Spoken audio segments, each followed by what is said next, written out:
Is the 2024 First Omega in Space your next Speedmaster? Or could it be the 2012 edition, which is one for the purists, which I will defend to my very last breath in this episode with Andrew. So do join us as we go deep on the First Omega in Space Speedmaster. Vote for me.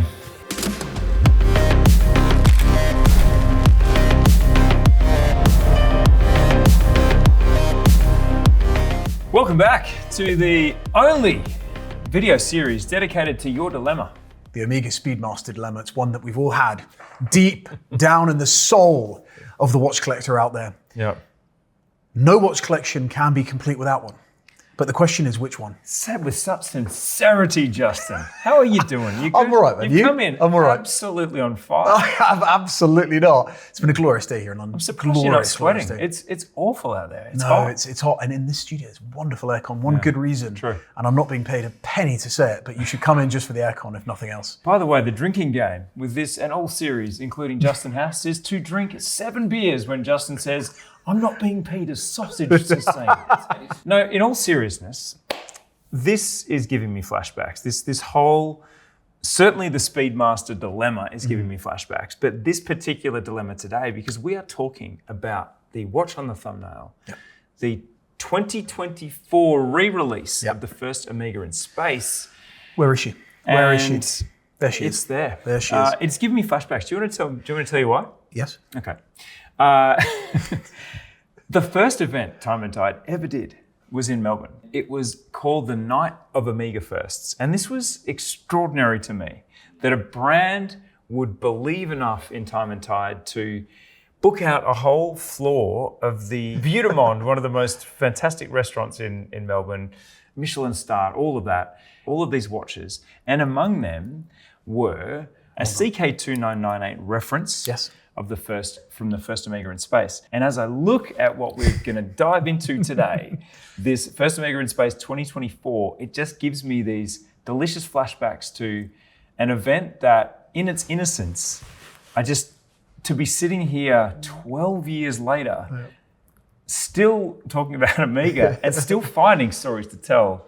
This is giving me a little bit of a feeling. It's cool. But this is my second pick. This is my second pick. It is. You're wearing my first pick. So when we went into the boutique, we got to choose 2 Speedmasters.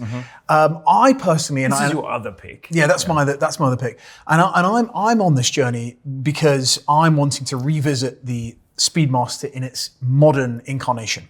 That's my reason for being here. Which I'm saying to Justin, and one of the sort of premises of this show is that if you haven't looked at a Speedmaster in a while, don't just consider that the Moonwatch is your only choice. And look, that might be it might be stating the absolute obvious to people that are into watches, but there was a point last year, in 2024, where the first Omega in Space followed the white dial. So there has been a hot streak. And this is what this series is about. It's like, check out the streak, and where do you sit now? Maybe there's something we can bring to you from the available options that you didn't expect.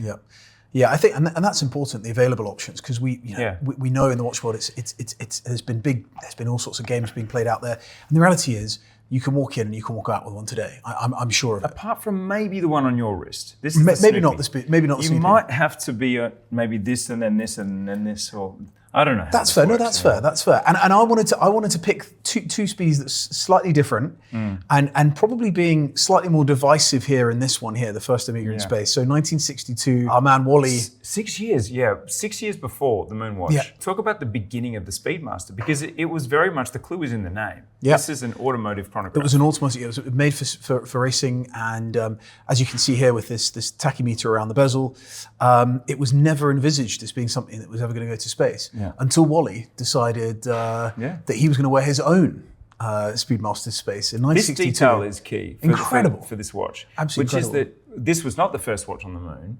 This was the first watch in space. And it was worn at a time when an astronaut would bring their personal watch to a mission. Yeah, and so here we have a slightly smaller case size to what you may be used to here with the Lyre lugs at 42 millimeters. This is 39 millimeters, 13 millimeters thick, or just over. So not dissimilar thickness. Straight lugs. which I do think add a little bit more formality, maybe a little bit more formality. Clearly, the big thing here is that there's no protection for the pushers and the crown as there is on this particular version. And I would say, actually, the one thing I think I prefer on this, and I know Marcus is on board with this as well, is the fact that it is just a little bit cleaner. There's just a little bit, just a little bit cleaner.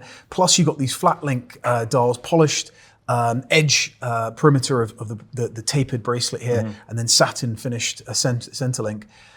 It's a tough call actually on which bracelet I think I prefer. But anyway, the divisiveness here is 2012. This was first introduced. And then we've seen it in production and then reissued, as you say, more recently in this incarnation we've got here, which has this grey-blue sunburst dial, and maybe more divisively in this faux-tina, this sort of dark. And for those out there who are watching who aren't so familiar with the term, it's sort of a dial through the markers in the hands that's meant to look aged. It's meant to look of the era, and no doubt Wally's the astronaut who wore this looks very similar to this.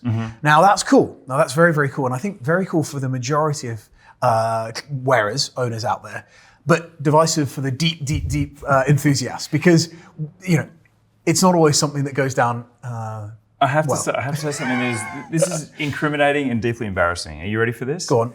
I saw a GQ photo shoot with Aaron Paul, who is Jesse from Breaking Bad, and he was motorbiking in the desert, and he was wearing a vintage Omega. Little did I know that it was vintage Omega, and little did I know what the fool that I was about to become. I walked into a vintage Omega dealer specialist in Melbourne in Little Collins Street, and I said, "Excuse me, I have a GQ here. I'm looking to find this watch, which was an Omega Ranchero, with orange indices." And the guy looked at me like, "Is this a joke?" And I was like, no, I want it orange like these ones. And he said, well, they were white when they when they left us. When the watch was left the factory in the 1950s. And it was such a cruel way to learn that pumpkiny loom cannot be. You have to find something that is era correct to get that color. But what I really wanted in that moment was I wanted the watch that had this age on it.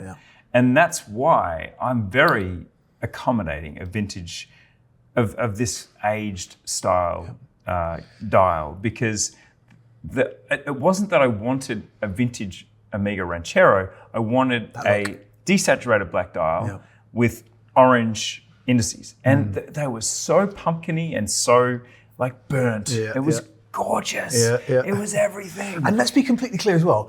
Vintage is a minefield, right? That's one of the reasons why vintage is not necessarily, it's not really something I'm particularly pumped up about these days, because at the end of the day, you don't know about the hands, you don't know about the markers. Here we've got alpha hands, by the way, which are, again, slightly different to the hands, the pencil hands here. We've also got a vintage logo on the dial itself, so the typography of Omega on the dial is vintage inspired, as is on the crown. Closed case back. One of the most important, big change. One of the most important calibers in the lineage of the Speedmaster is the 321 caliber, which was the second in the iterations on the Speedmaster. This is a derivative of that in here. 3861. So the Lamania base. It's a Lamania architecture effectively in here. Closed case back against the open case back that we have in the white dial. That dial, that dial is something that we should continue to discuss actually, because the other thing is you get the look and the vibe, but you get that modern manufacturing wearability, right? I like to say it's like a vintage car with new car smell. As in you get the aesthetics of the vintage, but none of the issues of the vintage. And I don't buy vintage. I've spoken about this a lot. And in fact, it does center back on the Ranchero. I did find that watch, and it had creamy loom and not pumpkin. So I didn't quite get exactly what I was wanting from the Aaron Paul photo shoot. But I did find the watch, and then I found some problems. And it's cost me more. It's a charming watch. It's a watch that I think if you buy vintage, you buy the baggage. And you have to factor in the cost of a vintage watch above and beyond its price. Whereas with this, you absolutely do not. There's a service interval. I mean, it's not going to be 10 years, but it could be in the realm of 10 years that you need to ever consider the maintenance of this watch. Look, at the end of the day, it just also looks stonkingly good, right? I mean, the contrast on the dial, those contrasting markers, and I can hear Marcus grinning in the background like a Cheshire cat because he's loving that. Yeah. But the contrast is wonderful. You've got the sub dials here at 3 and 6, which also have painted hands, not there at 9 o'clock, which is slightly sort of, again, a vintage nod, which I really like. In line with the chronograph hand there, which is painted white. Is one of the hands at 9? Yeah, it's polished, yeah. Why? Just as a contrast, I think. And a vintage nod to the original, which I think was the same. That's crazy. So it's a little detail. But it just looks great. And you can't argue with that. And at the end of the day, I still think, we are deep in the mix, right? That's going to infuriate anyone with OCD. I was going to say, you can't really be a vintage collector and have OCD, which is kind of where you can't. Because there's so many. I just bought a watch recently which has a little bit of lume that has come out of our hand. Yeah. And it's kind of driving me nuts. Around in the dark? No, it's not. Thank God it's not. I don't know what's happened to it. Oh, it's gone. It's gone. But it sort of just irks me a bit. And then I'm like, then our friend Christian, he's a friend of ours in the media world. Yeah, Christian Hagen. For anyone who watches the channel regularly, will have seen him before. And he's a guy that sort of just has an ethos and a viewpoint towards vintage, was like, fuck it. Don't be just, like that. Just enjoy it. Yeah. And I'm just going to love the patina, even if it looks like a Civic Cat shat on the dial. I'm going to enjoy it. Yeah. And we'll just enjoy it for what it is. That doesn't look like a Civic Cat shat on the dial. That's got the wearability, but the charm of vintage. I'm completely blown away by the polished hand at 9. I can't believe my own eyes. I feel like I'm just not angling it right to get. That's crazy, fam. That bracelet looks brilliant, actually. That's crazy. So you're fixating on that. Yeah. I want it because this is back to your sort of 57 era bracelet, which is really Dare I say it? I actually think, seeing them now side by side and seeing that on your wrist, sometimes I think, as an enthusiast, you can only judge what's seeing it on someone else. Yeah. And I'm now seeing that case and that bracelet, and I'm thinking that is incredibly elegant. I'm loving the pumpkin loop. It's taking me back to this embarrassing moment, but it's taking me back and reminding me why I wanted it in the first place, which is it just looks so good. Yeah. And it's indistinguishable from vintage. But look, we're frothing a little bit too hard, and we've got a little bit to go. I'm not sold, by the way, on the faux-tina. Really? No. I'll put my. I'm gonna put crisp white. If that was crisp white, you'd feel better about it. So here's the deal for me. Okay. It needs to be different, so it's not attempting to imitate anything. So the color can be something separate. Even if it's white, it's white. Mm-hmm. But if it's dark blue or if it's purple or something, we've seen a few independents in recent years, like the likes of Laurent Ferrier, for example, who play around with going for a color that is not attempting to replicate, and that's the kicker for me. Okay. So I'm okay. I like the case shape. I like the bracelet on you. You're changing before my eyes on this watch. No. I'm absorbing as we're wearing. Shall I state that again? He's changing. Buyer profile, who's it for? And by the way, we have a flight plan. Every episode is meant to follow this flight plan, and loosely, it doesn't. We've not followed anything. Apollo 13, we're in big trouble. Activate that chronograph. Activate those thrusters and get us back to... Exactly. Get the burners down back to Earth. Who is this watch for in this mix? Who's that? Yeah. I think can I... Go for it, yeah. Okay. You've got it on the tip of the tongue. I do, because it's for the person who wants to be pre-icon, as in they love the entire narrative of the Moonwatch, but I feel like there's a gentleman racer. There's a automotive theme that comes in with these pre-moon watches, and also I think Wally Schirra, that the test pilot that put his hand up to go into space with his own watch and then orbit the Earth 6 times at a time in history when no one, I mean, you didn't even know if you were going to come back. I think there's just something less, again, I'm getting too philosophical, but I just think that the dressiness of this mixed with the lack of ultimate iconic mission is a secure person with a healthy but not out of control ego. Did anyone catch that? Get into the comments if you caught that one. I sort of missed it. He just it went. Do you know what it did? It went whoosh, it just like a rocket booster going past it. No, I like the ambition of it though, and I think I like the ambition of it. I like the ambition of it. I think I could see the leather jacket and the biking setup. I could see the automotive vibes. There's no illusions of moon. And I think actually what would happen is when you saw it in the wild, you might see that guy at the petrol station or whatever, and you'd be like, well, that is legitimately like a vintage Speedmaster you've got on the wrist, and it's like full street cred to that. But actually, it's maybe the thinking man's version, this one, because this just makes more sense, right?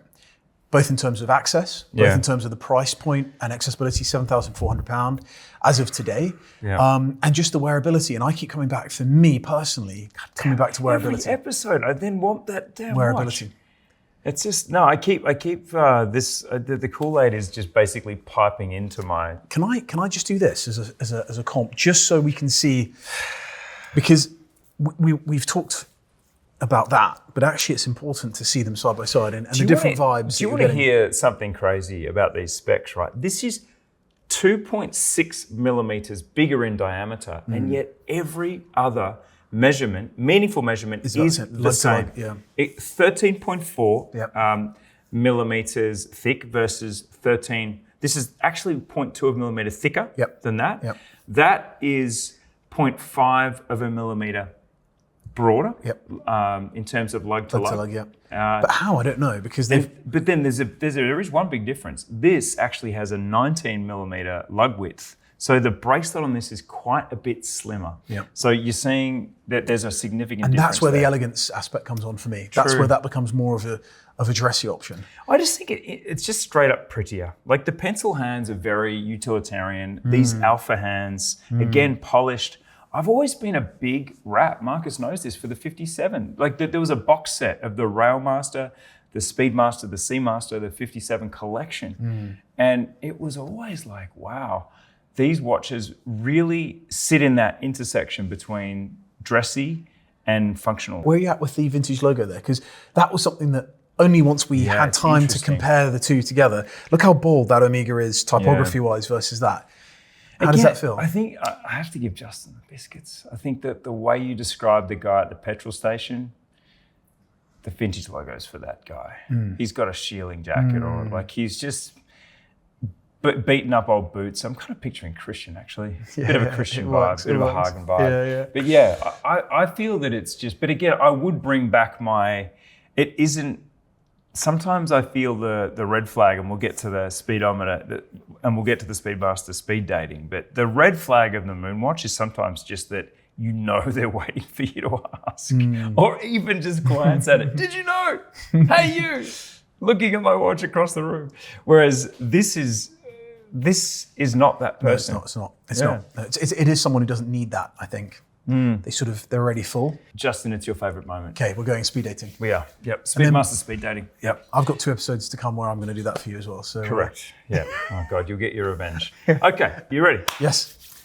Bracelet, leather, NATO, or rubber for this? Leather on that one. Even though I like this flat linked, what I need on here is a beaten up cordovan. Cordovan. Exactly. 100%. Exactly. Heavy, thick, horrible, beaten up. Smelly possibly. Yeah. No, just more like a tanning, more moist, like a... Moist.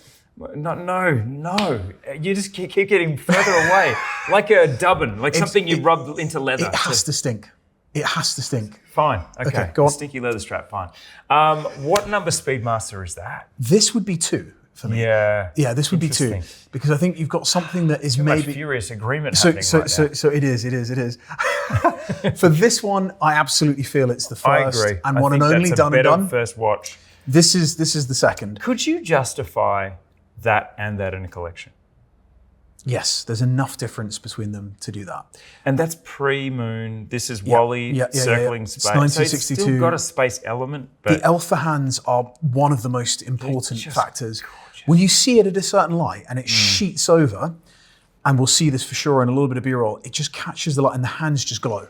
Yeah. They just glow. So it's so interesting because again, with so many specs almost identical, what's shrinking this is the black bezel, the darker dial, as you say, the slimmer lug width, and the smaller diameter, despite arguably, I mean, I don't know if we can measure it, but is the dial the same size, do you think? So I gather from this size to this size, the dial itself is marginally larger on this one here. I also think the fact that these pushers and the crown live independently because there's no protection, I think that makes it wear slightly more elegantly as well. And smaller. But so still, I feel like it's got presence on pump pushers. Pump pushers. Okay. Can we just activate a pump pusher though? Because Sure. to me, the tactility of the watch, Yeah. be it the wind, which again is The good, same? that tactility, Is the snap the same? there's a good snap. There's a good snap. That sounds exactly the same. It does sound exactly the same. I wonder if we could do more of an official test on that. Yeah. That's You mean more official than us just pushing buttons? something legit. Do you know what? It's actually a little bit heavier. It's a little bit more robust and a little bit heavier into the touch. Yeah. Not that this is in any shape or form official. This is not Omega Olympic timing accredited In no official. world would anyone watching this think this was official. Sorry, sir. Back to your speed We've gotten dating. off the track of Sorry. Go on. You've lost me here. You're now paying for the bill. What message does it send in 3 words? Unapologetic, confident, and rugged. I was going to say rugged. Damn it. We've done the mind-melting thing. Is there any red flag potential from this watch? I think there might be just a little bit lingering in my back of my mind as a super geek, which is what else is? Are you legit? Yeah. Are you what you appear to be? Yeah. Are you as old as you appear to be? Because there's a little bit of smoke and mirrors. There's a little bit of smoke and mirrors. But again, that would probably only bubble up inside of the headspace of one person every 2 decades of someone who might see it in the wild, which is, that's not the vintage model. That's the modern one. Yeah. Are those teeth right? Yeah. Is that hair yours? 100%. As you can tell, it needs augmentation. Any green flag potential? Is there anything that when you look at that in the wild, what are the green flags that go about that person? So I tell you what I love, and actually we can't see it in this particular lighting that well, is that this grey-blue sunburst style. Yes. We will get some footage of this in some. It's like a midnight. It's really lush. punchy. It's really beautiful, really punchy. And actually, unlike a sort of colour, I have to say, unlike a colour I've seen from a dial before, green flags. I mean, again, it just feels like you've given it all some thought. You know, this is not like, yes. You know, you've been intentional. Yeah. And also, again, I come back to that egoless comment of it's purposefully before the big event. Like that says something. And to me, it is clearly an aesthetic choice when you're ignoring the icon to say, I'm going to go pre-icon, because the aesthetics of this watch are super strong. And I'm actually now, where is this going to land? I sort of like the fact that this is a bit of a twist, because you might be a buyer who does recognize this is pre-landings, pre-69.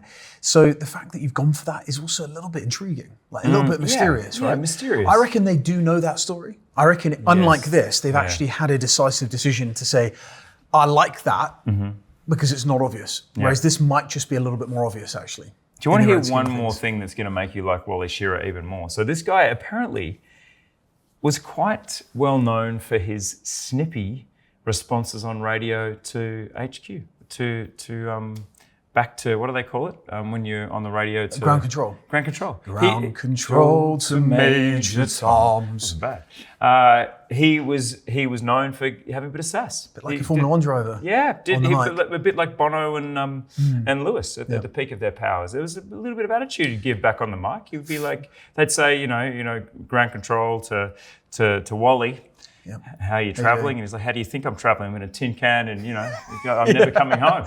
So there was some... But I've got a fantastic Omega on the wrist. He does. And he was smiling like a Cheshire cat. I think that fits with you. See, if we're back at the petrol station, I'm not really giving that guy like any... No. I'm not like, can you move it along? You've been filling up your exactly, hole for 3 hours. What's happening there? Yeah, you're not giving him any shit. No. Would you be interested in forming a Welsh choir band on the weekend? Well, no. You and I, to sing some harmonies. That wasn't too bad, though. No, it wasn't. I think if we replay that, you'll hear that it was far better than I would have ever expected. Yeah. Justin always surprises me. I was in a choir once, and they asked me not to sing. I'm trying to wrap this up. Sorry, forgive me. Tell me more, Justin. Yeah. Sorry, go on. Last shot. We're on a date, aren't we?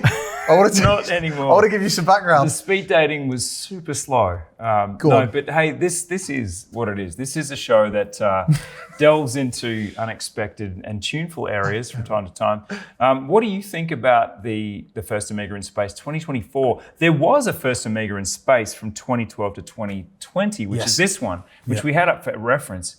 And this is your kind of classic CK2998 style. There have been some great CK2998 derivatives recently. Again, that is such a iconic reference in itself. But where do you land on this one? It does bring that sort of, I would say, the aesthetics of the sunray. It brings the faux-tina. It's really dressing up what really has forever just been a pretty simple monochromatic tool watch. I can go with it. I can really go with this. I can go with my pumpkin ranchero desire. But can I finish on a bombshell? Good Lord. Would you allow me to? Are you going to invite me to be in a Welsh choir again? Not at all. Okay. I would go for this one. Really? I'd go for that one, yeah. Just because actually that to me is, okay, it's a little bit plainer. Yeah. Again, you haven't even got the... it's got the strap you want. It's got the cord. I know, maybe because what I'm seeing there is what I'm seeing in my mind now for that particular model. Well, that's really it. That's kind of your dreaded precipice that we land on. Do you allow a watch to have a dressier second life? Or do you, like Justin, just seek what's boring? And seek what's potentially within code. This is 100% within what it was there to do. Yep. Legible, plain, Yep. tooly. On that strap. No doubt. Are you coming with me or are you coming with Justin? No doubt. You can't be in both camps. Are you going with Andrew and the faux-tina? Or are you going with the purist? The faux-tina and sunray, like gorgeous midnight sunray. I hate to say please it, come but with me. The purists, this one's for us. Okay. The wink to the camera. Vote in the comments. I expect not to win this one, I think. I mean, we're in tool watch territory. It's a CK2998. The other most popular references are, of course, the contrasting dial, the pandas, and there's the blue and white. There's also this, which you'll see in another episode. This is coming up. Don't you dare. And this bears quite a resemblance to the CK2998 that is also super popular. So 7,400. Yep. Just a tad lower than this one. Yep. Those are my two. It's been exhausting. Yeah, no, we've gone Really toe to toe. We've gone toe to toe. Yeah. But I feel like this is they've just rang the bell, and they're about to put one of the arms up, and it's mine. Bring it home. Thanks for watching. Speedmaster Stories just always surprises, doesn't it? Thanks, guys, for joining us. As always, get into those comments if you don't. I'm coming for you. If you do, I will support you. I will comment back, and I will like. Chop. Goodbye.